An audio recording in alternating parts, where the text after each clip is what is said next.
안녕하십니까, 정원규입니다. 제가 이제 열받아서 노상 정치 이야기만 하다 보니까 사람 이제 감정이 좀 삭막해지는 걸 느낍니다. 저도 정치라는 게 이제 낭만은 없고 서로 이제 물고 뜯는 일만 있지 않습니까? 더구나 이제 내로남불당이 억지 있을 때는 제가 이런 생각을 합니다. 어이쿠, 내 새끼가 자라서 저런 인간이 되면 사람 소리도 못 듣고 살 텐데 그거 어떡하지? 뭐 이런 쓸데없는 생각도 합니다.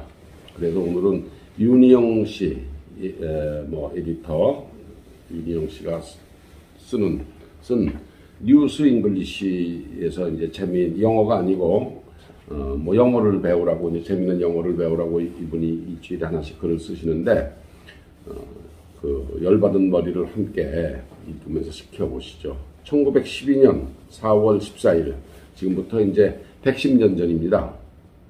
110년 전 11시 40분 밤 11시 40분 영국 사우샘튼 항구를 떠나서 미국 뉴욕으로 가던 처녀 이제 배가 처음 출항을 하는 겁니다. 이제 그 건조하자마자 타이타닉 이 세계 최대 당시 호화 여객선인데 이 타이타닉 호가 이제 빙산에 부딪혀서 침몰했습니다. 지금부터 110년 전에 이 사고로 승선 인원 2,200명 중 1,500명이 목숨을 잃었습니다. 정확하게는 이제 2,208명 중에서 1,513명, 사상 최대의 해난 사고입니다. 참고로 말씀드리면 우리 세월호 때는 300명이 목숨을 잃었습니다.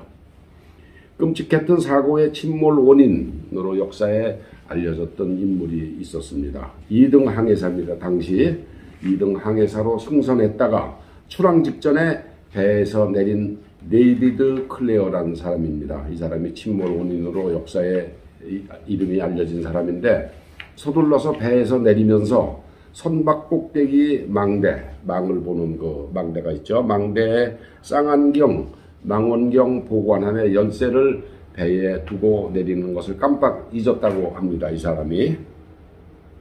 그런데 훗날 망보는 근무를 서다가 살아남은 선원 한 명이 법정에서 이런 증언을 했습니다. 망원경만 있었더라면 사고를 피할 수도 있었을 것이다.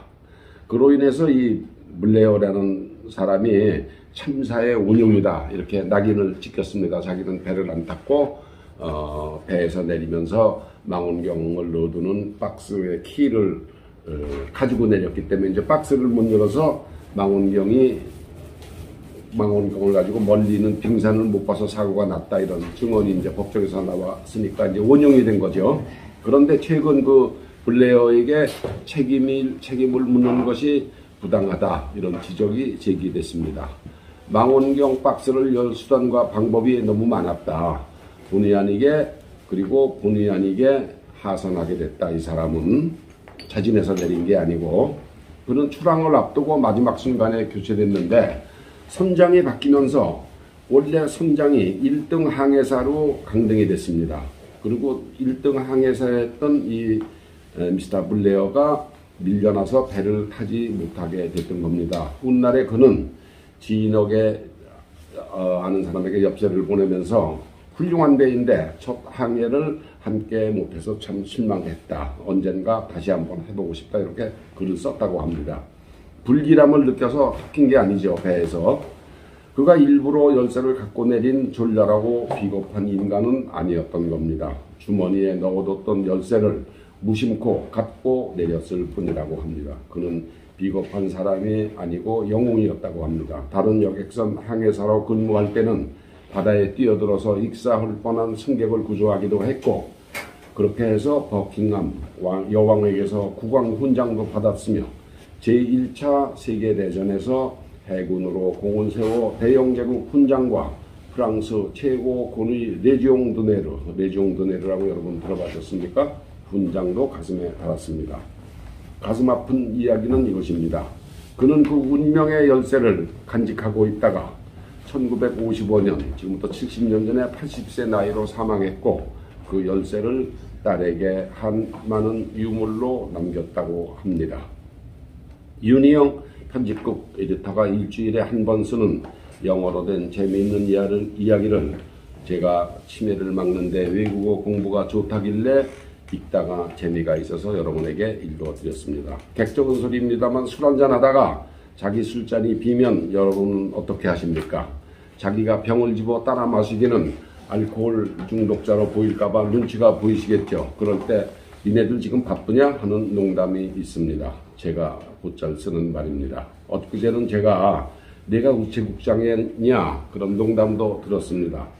친구들에게 내 술잔 좀 따라라 그렇게 얘기를 하고 싶은데 그럴 수는 없고, 우체국장이 이제 그 장자 들어가는 지방 기관장 가운데 제일 끝발이 없는 힘이 없는 자리이다 보니까 많지 않습니까? 뭐 세무서장, 무슨 그 지방검사장, 이렇게 장자 들어간 시장도 있고 면장도 있고. 근데 우체국장은 장자 들어가는 지방 기관장 중에 제일 끝발이 없는 자리다 보니까 사람들이 있는지 없는지 신경 쓰지도 않고 술도 안 따라준다고 해서 하는 농담이라고 합니다. 그러니까 술자리에서 자기 잔이 비면은 내가 우체국장이야? 그런답니다. 오해는 마십시오. 제 큰형님도 최신부 정통부에서 23년을 근무하신 최신 공무원 출신입니다. 제가 이제 고등학교 동기지만 사실은 1년 선배인 바둑을 아주 잘 두는 제가 좋아하는 친구가 하나 있습니다. 이 사람은 자기 잔이 오래오래 비었을 때 바로 그 앞에 앉은 친구에게 휴대전화로 너 지금 뭐하고 있니 하고 전화로 안부를 묻습니다. 깜짝 놀란 친구가 뭐야 이거 하고 보니까 바로 옆에 앉은 친구가 휴대전화로 한 거예요. 왜 술을 안 따르느냐 이제 그런 얘기겠죠. 지금 이제 모두 보고 싶은 친구들인데 코로나로 꼼짝을 않고 있습니다. 자주 못 보더라도 건강하시고 연말도 잘 보내시고 3월 9일 선거가 끝나고 3월 중순에 만나 재미있는 수다를 한번 떨 수 있으면 좋겠습니다. 감사합니다.